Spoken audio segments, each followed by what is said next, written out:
like many African-American men, I have a story about the police.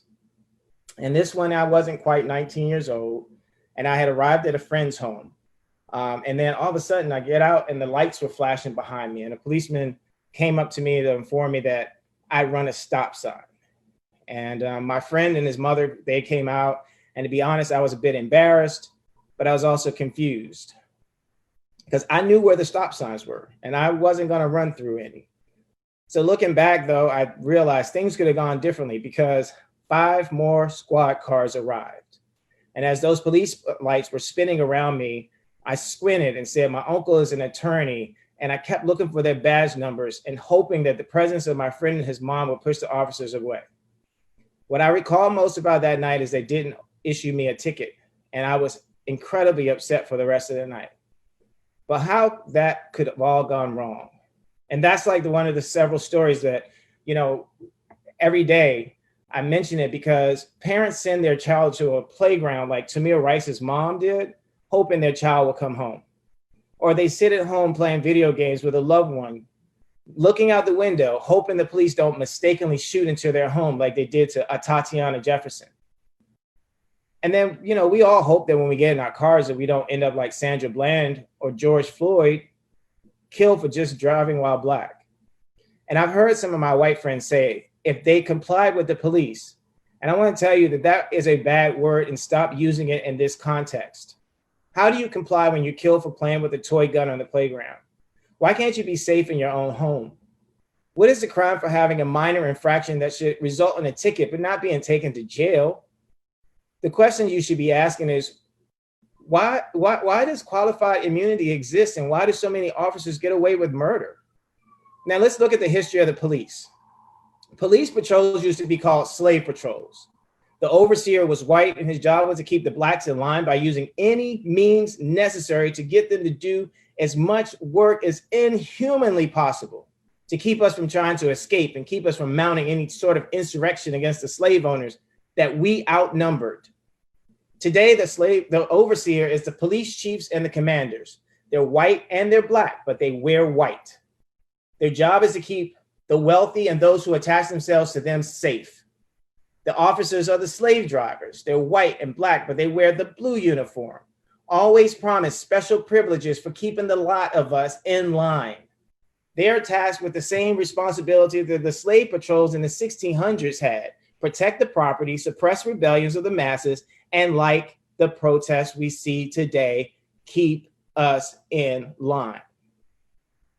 A US Today article said, during slavery, slave patrols of men launched centuries of violent and racist behavior toward Black Americans, as well as created a necessary tradition of protests and uprisings against police brutality. And just like today, there was no place to hide, no place to be safe. Across the US, Black Americans lived in fear of law enforcement officials armed with weapons who monitored their behavior, attacked them on the street, in their homes, and killed them for just the slightest provocation. So like Sunday evening, I was driving in Georgetown on Wisconsin and N Street Northwest. I found 2 police vans that were blocking N Street. And for reference, Wisconsin Avenue has some popular stores like Apple and Ralph Lauren and The Gap. And many of the storefronts in that area now boarded up. Police cars and white police officers with a few Black officers stood around in blue shirts around a 2 to 3 block radius. But all at the same time, the protests were going on at the White House. Behind those 2 vans were 3 tables that looked like they were associated with Martin's Tavern. A white officer in a white shirt was addressing them and those standing, and all of them appeared to be white. I was driving and had no desire to stop or hear what they were saying. My blood was boiling, my mind was racing, and I felt like my ancestors were probably speaking to me saying, keep going. What struck me the difference of 2 Sundays. See, the previous Sunday, the first night of one of the curfews, I curiously drove through Georgetown. And there I found a few young people in small groups, and they were dressed in Black, except for some reason in every group I noticed that one was wearing red, and they all wore Black masks. All around them, there were workers quickly putting up plywood to cover store windows. And as I headed home, I passed a long line of police cars waiting at the bottom of a hill on Wisconsin Avenue. They were present, but out of sight. It's kind of fitting that the police is just driving by now. And they appeared to be waiting for the ruckus to start. If you grew up in a city like DC, you learned to see things like this, and it made me wonder, already knowing the answer. Why aren't they up on the hill, walking around, or strategically placed to deter any vandalism? In broad daylight, a week later, there they were with the white people, making them feel safe.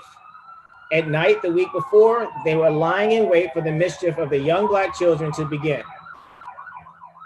I kind of feel like that those officers, that white officer in his white shirt was saying to that group on Sunday afternoon, "We are here to keep you safe." While the officers a week earlier were waiting for, forgive my French, the little niggas to act out. And the byproduct of 400 years of institutionalized and systemic racism goes back to the slave patrols.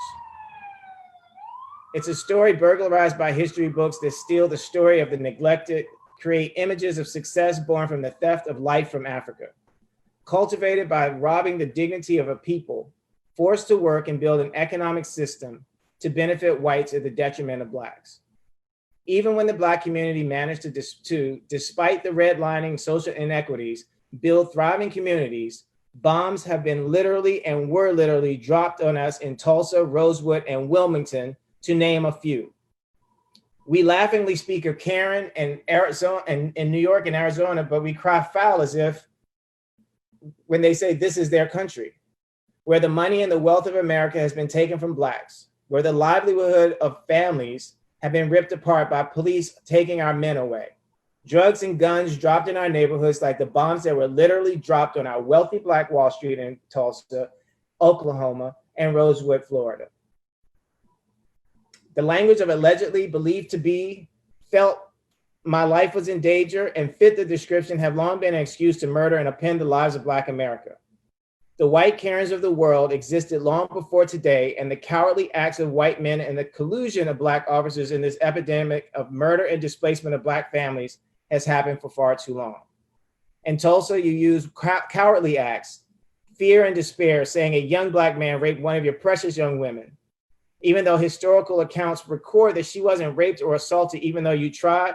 You use this as your reason to burn and bomb a thriving Black community of millionaires from the air.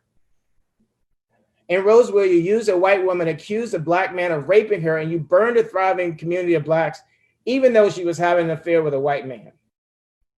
And when poor whites banded together with Blacks to change the course of history and won seats in office during the populist movement, you gathered in a mob of 2,000 and burned down our community. More than 20 years ago, the group NWA released the song, "Fuck the Police." There are a lot of Black Americans who felt that way then and feel that way now, because for far too long, the police have been fucking with us. This is America.